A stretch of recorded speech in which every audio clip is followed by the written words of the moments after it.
తెలంగాణను ఆర్థికంగా అగ్రపదాన నిలుపుతామన్న కాంగ్రెస్ ప్రభుత్వ ప్రగల్భాలు కాగితాలకే పరిమితమవుతున్నాయి. రాష్ట్ర ఆదాయ మార్గాలను పెంచడంలో రేవంత్ రెడ్డి ప్రభుత్వం ఘోరంగా విఫలమైందని కంట్రోలర్ అండ్ ఆడిటర్ జనరల్ గణాంకాలు స్పష్టం చేస్తున్నాయి. బడ్జెట్ అంచనాలకు వాస్తవ రాబడికి మధ్య అగాధం పెరుగుతుండడం రాష్ట్ర ఆర్థిక అస్థిరతకు సంకేతంగా నిలుస్తుంది. రాష్ట్ర సొంత పన్ను రాబడులైన రెవెన్యూ ఆదాయం కూడా దారుణంగా పడిపోయింది.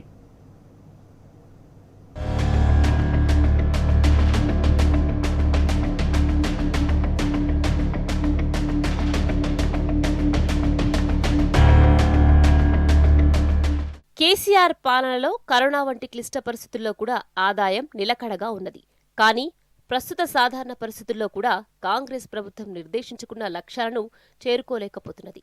2023-24 ఆర్థిక సంవత్సరంలో 2.16 లక్షల కోట్లు బడ్జెట్లు లక్ష్యంగా పెట్టుకోగా మార్చి నాటికి 1.69 లక్షల కోట్ల ఆదాయం మాత్రమే వచ్చింది.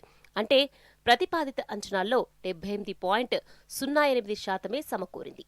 2025-26లో 2.29 లక్షల కోట్లు లక్ష్యం పెట్టుకోగా వచ్చింది 1.81 లక్షల కోట్లు మాత్రమే. గత 3 ఏళ్లలోనూ ఆదాయ శాతం 75 నుంచి 79% మధ్యలో ఊగిసలాడుతున్నది. బడ్జెట్ అంకెలను భారీగా చూపిస్తూ ప్రజలను మభ్యపెట్టడమే తప్ప క్షేత్రస్థాయిలో నిధుల సమీకరణలో రేవంత్ రెడ్డి సర్కార్ చేతులెత్తేసినట్టుగా కాగ్ గణాంకాలు స్పష్టం చేస్తున్నాయి.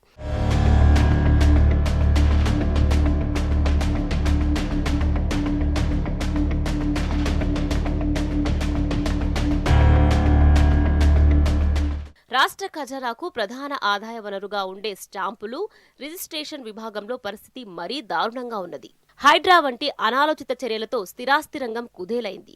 కేసీఆర్ పాలనలో రిజిస్ట్రేషన్ల ఆదాయం లక్ష్యానికి అత్యంత సమీపంలో ఉండగా నేడు అది దారుణంగా పడిపోయింది. 2024-25 సంవత్సరంలో 18,228 కోట్ల లక్ష్యానికి గాను వచ్చింది 8,473 కోట్లు మాత్రమే. ప్రభుత్వ అస్తవ్యస్త నిర్ణయాలు, హైడ్రా భయాలు, సరైన ప్రణాళిక లేకపోవడం వల్లే రిజిస్ట్రేషన్లు మందగించి రాష్ట్ర ఖజానాకు గండిపడుతున్నదని ఆర్థిక నిపుణులు చెబుతున్నారు.